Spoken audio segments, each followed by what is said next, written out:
నిధివన్ ప్రేక్షకులకు స్వాగతం. గత అధ్యాయంలో యశోదమ్మ ప్రేమకు పరమాత్ముడు ఎలా బంధించబడ్డాడో, దామోదర లీల ద్వారా ప్రేమ శక్తి ఎంత గొప్పదో తెలుసుకున్నాం కదా. ఇప్పుడు బాల్యకృష్ణుడి బాలలీలలు మరింత విస్తరించబోతున్నాయి. ఇప్పుడు ఆయన ఇంట్లో అల్లరి చేసే చిన్న బాలుడు మాత్రమే కాదు, గోకులాన్ని రక్షించే దివ్య రక్షకుడు కూడా అయ్యాడు. ఈరోజు 2 అద్భుతమైన లీలలను తెలుసుకుందాం. వత్సాసురుని వధ, ఇంకా బకాసురుడి వధ. రోజులు గడుస్తున్నాయి. కృష్ణుడు, బలరాముడు కొంచెం పెద్దయ్యారు. ఇప్పుడు వారు చిన్న చిన్న దూడలను మేపే వయస్సుకు వచ్చేశారు. ప్రతి ఉదయం కోపబాలురంతా తమ చేతుల్లో చిన్న కర్రను పట్టుకుని, నడుముకు చిన్న వేణువులు కట్టుకుని, నవ్వుకుంటూ పాటలు పాడుకుంటూ దూడలను తీసుకుని అడవి వైపు బయలుదేరారు. ముందుగా బలరాముడు, అతని పక్కనే చిరునవ్వుతో శ్రీకృష్ణుడు, వెనుకనే గోపబాలురు. ఆ దృశ్యం దేవతలను కూడా పరవశింపచేశాయి. అడవిలోని ఆనందం, బృందావనంలోని పచ్చని పచ్చిక బయళ్ళు, యమునా తీరం, పూల పరిమళాలు, పక్షుల కిలకల రావాలు, ఆవుల గంటల శబ్దాలు, ప్రకృతంతా శ్రీకృష్ణుణ్ణి స్వాగతిస్తున్నట్లుగా అనిపిస్తోంది. పిల్లలు ఆటలు ఆడుకుంటున్నారు. కొంతమంది వేణు ఊదుతున్నారు. మరికొంతమంది చెట్లెక్కి ఆడుకుంటున్నారు. శ్రీకృష్ణుడు అందరితో కలిసి నవ్వుతూ ఆడుకుంటున్నాడు. మరొక వైపు మధురలో కంసునికి ప్రతిరోజు ఒకే వార్త. పంపిన రాక్షసులు ఎవరూ తిరిగి రావటం లేదు. అతని మనసులో భయం మరింత పెరిగింది. ఆ బాలుడు నిజంగానే నా మరణానికి కారణమవుతాడా అని రాత్రి బవళ్ళు ఆలోచిస్తున్నాడు. ఈసారి అతడు మరో రాక్షసుడిని పిలిచాడు, వత్సాసురుడు. వత్సాసురుడు మాయలలో దిట్ట. అతడు ఏ రూపమైనా ధరించగలడు. కంసుడు ఆజ్ఞాపించాడు, దూడ రూపంలో గోకులానికి వెళ్ళు, ఎవరూ గుర్తించకుండా కృష్ణుని చంపు అని ఆదేశించాడు. వత్సాసురుడు నవ్వుతూ బయలుదేరాడు. మరుసటి రోజు దూడలు మేస్తున్నాయి.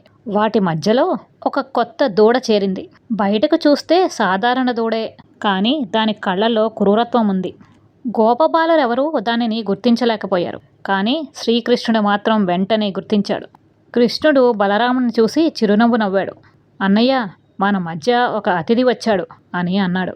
బలరాముడికి వెంటనే అర్థమైంది. శ్రీకృష్ణుడు నెమ్మదిగా ఆ దూడ దగ్గరికి వెళ్ళాడు.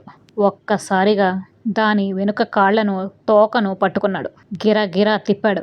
అంత వేగంతో తిప్పడంతో ఆ రాక్షసుడు తన అసర రూపంలోకి వచ్చేశాడు. తరువాత ఒక పెద్ద చెట్టు వైపు విసిరేశాడు. భారీ శబ్దంతో అతడు నేలపై పడిపోయాడు. అక్కడికక్కడే ప్రాణాలు విడిచాడు. గోపబాలరందరూ ఆశ్చర్యపోయారు. మన కృష్ణుడు ఎంత బలవంతుడు అని సంబరపడ్డారు. కృష్ణుడు మాత్రం ఏమీ జరగనట్టుగా మళ్ళీ ఆటలో మునిగిపోయాడు. ఇప్పుడు కంసుడు మరో ప్రయత్నం ప్రారంభించాడు. వత్సాసురుడు కూడా చనిపోయాడు. వార్త కంసుని వద్దకు చేరింది. అతనికి కోపం వచ్చింది. ఈసారి ఇంకా భయంకరమైన రాక్షసుణ్ణి పంపించాలనుకున్నాడు. అతడే బకాసురుడు. బకాసురుడు భారీ కొంగ రూపాన్ని ధరించాడు. పర్వతంలా పెద్ద శరీరము, ఇనుము వంటి గట్టిదైన ముక్కుతో, అగ్నిలా ఎర్రని కళ్ళతో అతను రెక్కలు విప్పితే ఆకాశమంతా మూసుకుపోయింది. ఒకరోజు గోపబాలురందరూ యమునా తీరం వద్ద ఆడుకుంటున్నారు.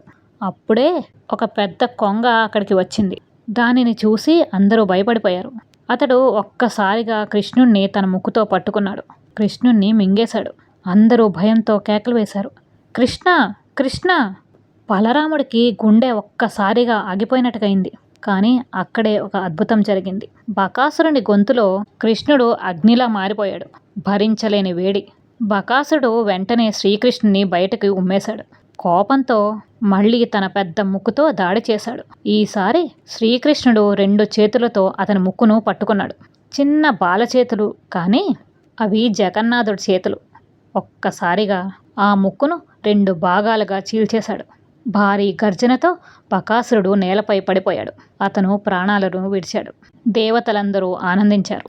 ఆకాశం నుంచి దేవతలు పుష్పవర్షం కురిపించారు. దుందుబులు మోగాయి. ఋషులు స్తుతించారు. గోపబాలరంతా ఆనందంతో శ్రీకృష్ణుణ్ణి చుట్టుముట్టారు. ఈ లీలలోని రహస్యం ఏమిటంటే, వత్సాసురుడు మనలోని కపటత్వానికి ప్రతీక. బయటికి మంచివారిలా కనిపిస్తూ లోపల చెడు ఆలోచనతో కలిగి ఉండడం. బకాసురుడు దర్పం, క్రూరత్వం, అహంకారానికి ప్రతీక. భగవంతుడు మనలోని ఈ దుర్గుణాలను తొలగించడానికి వస్తాడు. దీనిలో జీవిత సందేశం ఏమిటంటే, మన హృదయం అమాయకంగా ఉంటే శ్రీకృష్ణుడు దానిని రక్షిస్తాడు. మనసులోని కపటత్వం, అహంకారం, క్రూరత్వం తొలగిస్తే దైవానుగ్రహం స్వయంగా లభిస్తుంది. దూడ రూపంలో వచ్చిన మాయను, కొంగ రూపంలో వచ్చిన క్రూరత్వాన్ని శ్రీకృష్ణుడు సులభంగా జయించాడు. ఇది కేవలం రాక్షస సంహారం కాదు, మనలోని చెడు గుణాలపై జరిగే యుద్ధం. తదుపరి అధ్యాయంలో అఘాసుర వధ, బ్రహ్మదేవుని గర్వభంగం, బ్రహ్మ మోహనలీల అనే అత్యంత గంభీరమైన శ్రీకృష్ణుని దివ్యలీలను తెలుసుకుందాం. కృష్ణామృత పానాన్ని కొనసాగిద్దాం. హరే కృష్ణ.